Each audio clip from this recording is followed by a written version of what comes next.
In 2020 alone, there were approximately 182 reported cases of shipwrecks. Now in 2021, the consequences of the coronavirus and a sustained economic downturn are threatening the advancement of marine technology and weakening emergency response.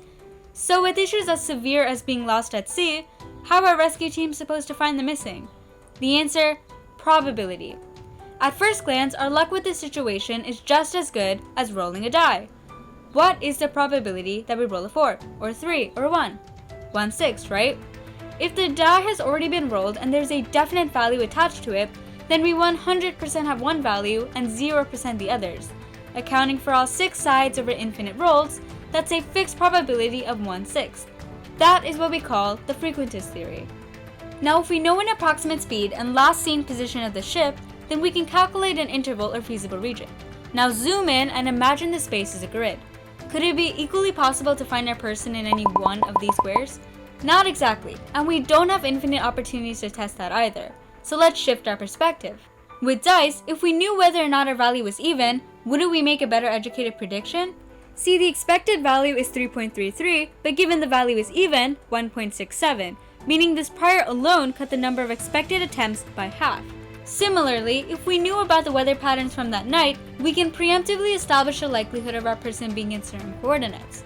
Now let's focus on one of these squares. If he's not here, then every other spot becomes more likely to have him. But notice that we won't give this spot an automatic 0% because unsuccessful searches are possible, which we can see with this example breakdown of search outcomes. What we're trying to solve for is the probability that a person is actually at a spot, given that he's either found there or not. This identity can be illustrated with the Bayesian theorem. Here we're using what we observed and the true flux to update the status of the situation. Let's take this a step further. Say your victim is definitely in this square and a search party flies this path. Then there will always be some probability of success no matter where he is.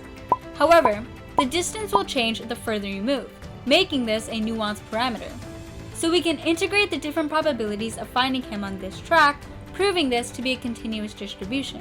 We end up with this integral over here, which after some algebraic manipulation and Bayes identity referencing will bring you to this form that's easier to calculate the odds in more complex, real-life, and continuous situations. Instilling this theory into modern AI, which makes these calculations much faster, would ensure that we're looking at spots that are proven to be more and more likely to host our victim. Bayesian statistics has shown to be the biggest breakthrough in the advancement of machine learning systems, allowing us to change the world tomorrow by discovering the unknown today. Thanks for watching!